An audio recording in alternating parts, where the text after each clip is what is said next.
So, my friend, welcome to Kythera, where clothes are dyed and noses are assaulted by disgusting smells. I think it smells terrible, and I can't wait to get out of here. The colors are pretty, though.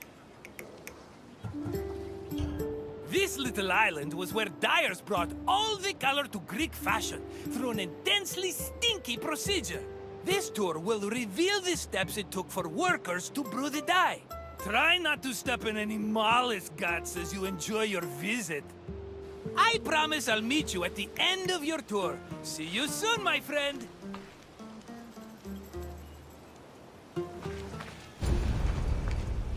In Greece, fabric and clothing were colored using natural dyes from shellfish, insects, and plants. Skilled craftsmen across the Greek world extracted dyes from these sources and combined them with other substances to create a variety of colors. The dyeing process supposedly produced incredibly pungent smells, and ancient writers would often comment on the stink in their works.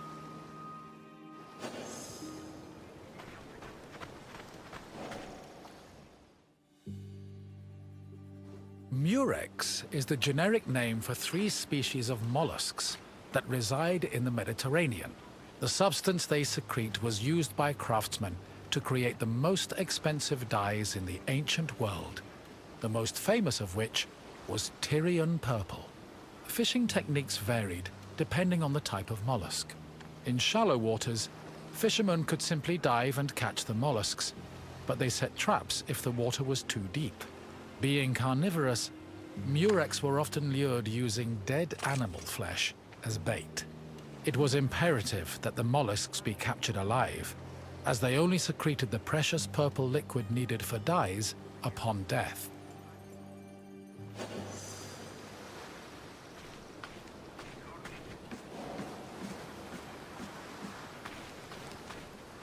The purple liquid that made up most dyes came from a gland in the murex. To collect it, workers would either crack open the mollusk's shell with a knife, or if it was smaller, crush it with a stone. Each mollusk only produced a small amount of liquid, and thousands of them were needed to produce even a gram of the substance. Because of this, captured mollusks were usually kept alive in seawater-immersed baskets until enough had accumulated to produce a satisfactory amount of dye.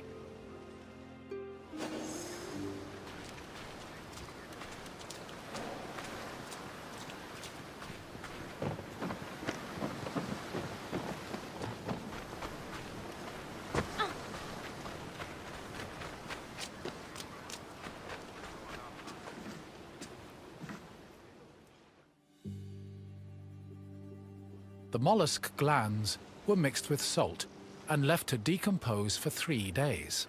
Afterwards, the resulting mash was placed in a vat, where it boiled until it was thickened and reduced to 1/16 of its original volume. The dyers stirred this mixture and removed any impurities.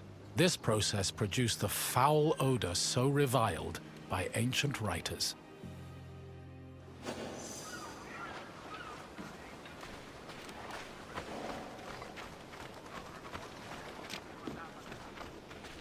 Dyers checked the hue of the purple liquid by dipping in raw wool. The hue could be changed by adjusting the temperature of the liquid and by soaking the wool for different periods of time, with longer soaking producing deeper shades. The wool was dyed once before spinning and again before weaving to ensure it maintained its color. While murex purple dyed wool easily, it did not adhere as well to other fabrics, such as linen.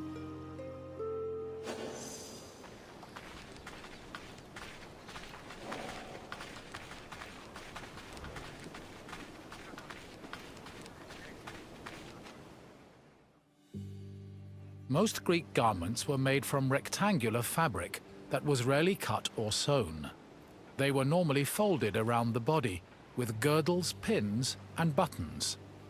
Dyeing served to give the garments a more unique style. Decorations were also widely used, and were either woven or painted on.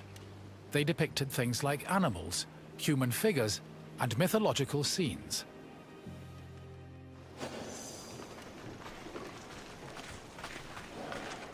Serios o imperios?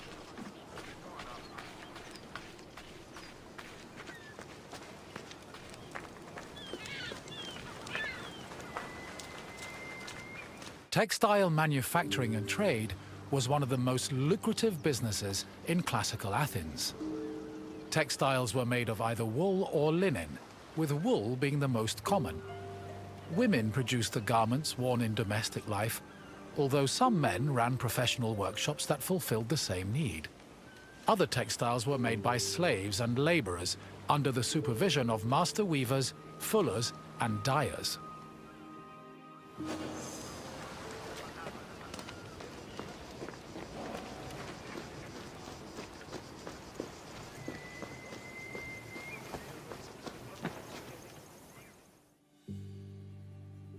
Clothes didn't just keep people warm.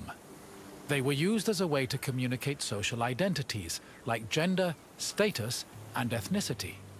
These could be expressed through garments and accessories, but also jewelry, hairstyles, perfumes, and cosmetics.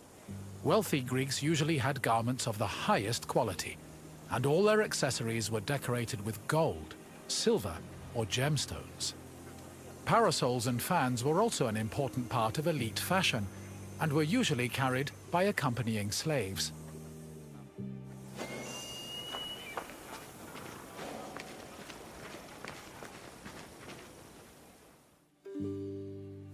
The most common Greek garments were the peplos, the chiton, and the hymation.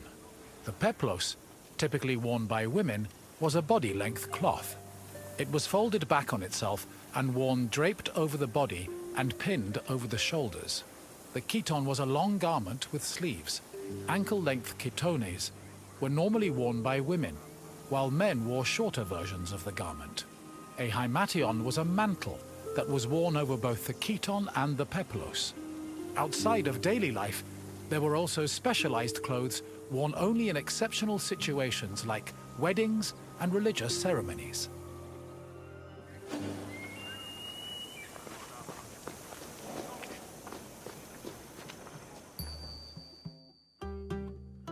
Good to see you again, my friend. I bet your clothes feel heavier now that you know how many mollusks were killed to dye them. But let's change the subject, yes? What else can I do for you? Then let's get right into it, starting with this question. Which purple dye was the most famous? Yes, the purple created from murex secretions was one of the most expensive and well-known dyes in the world. Here's another question. How did workers check the dye's hue?